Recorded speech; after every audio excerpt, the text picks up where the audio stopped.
So hi, ഈ video last വരെ ഒന്ന് കാണാം. കാരണം ഇത് റീസെൻ്റ്ലി നടന്ന കേരളത്തിലൊരു സിറ്റുവേഷനാണ്.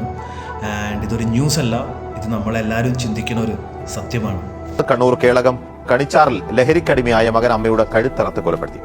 ക്രിസ്റ്റി ഏറെ നാളായി ഇങ്ങനെ ലഹരിക്ക് അടിമയായിരുന്നു. ഈ ബാംഗ്ലൂരിൽ പഠനത്തിനായി പോയ ക്രിസ്റ്റി അത് പാതി വഴിയിൽ ഉപേക്ഷിച്ചു. അത് ഈ ലഹരി തന്നെയാണ് അതിനും കാരണമെന്ന് സമീപവാസികളും ബന്ധുക്കളും എല്ലാം പറയുന്നുണ്ട്. Just because of drugs. ഇപ്പം ന്യൂസ് ചാനൽ തുറന്നു കഴിഞ്ഞാൽ നമ്മൾ കാണുന്നതും വെച്ച് കഴിഞ്ഞാൽ ഒരുപാട് youngsters are into drugs. ആരാണ് ഈ ഡ്രഗ്സ് ആക്ച്വലി ഇൻട്രൊഡ്യൂസ് ചെയ്യുന്നത്? ഫ്രണ്ട്സാണ്, ഒരിക്കലും പേരൻസ് അല്ല. ആൻഡ് ആർക്കാണ് നഷ്ടപ്പെടുന്നത്? പേരൻസ്. അപ്പോൾ ഒന്ന് ചിന്തിക്കുക, സ്പെഷ്യലി ടു ദ യങ്സ്റ്റേഴ്സ്. എന്താ പറയുക, ഒരുപാട് ഫ്രണ്ട്ഷിപ്പും കാര്യങ്ങളൊക്കെ ഉള്ളത് വളരെ അടിപൊളിയാണ്. നമ്മൾ റീൽസ് തുറന്നാൽ കാണുന്ന ഒരു സിറ്റുവേഷൻ അതിനാണ്, full of friendship. But there are good and bad. പക്ഷേ പേരൻസിൻ്റെ കാര്യത്തിൽ അങ്ങനെയല്ല.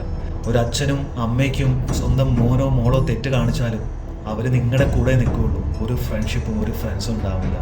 സോ ഒരു സിറ്റുവേഷനിൽ ഞാൻ എൻഡപ്പ് ചെയ്യുകയാണ്. ഒരു ദിവസം നിങ്ങളുടെ പേരൻസ് ഇരുന്നിട്ട് നിങ്ങളുടെ പഴയ ഫോട്ടോസ് ഇരുന്ന് നോക്കായിരിക്കും. അപ്പോഴായിരിക്കും പെട്ടെന്ന് അമ്മയ്ക്ക് ചെറിയൊരു തുമ്മൽ വരാം. അപ്പോൾ അച്ഛൻ ചിരിച്ചുകൊണ്ട് പറയും, മക്കൾ ഇവിടെ ഇല്ലല്ലോ, ചിലപ്പോൾ നിന്നെ പറ്റി ഓർക്കായിരിക്കും. സത്യാവസ്ഥ വെച്ച് കഴിഞ്ഞാൽ നിങ്ങളവിടെ മറന്നിരിക്കുകയാണ്. So just turn back. Thank U.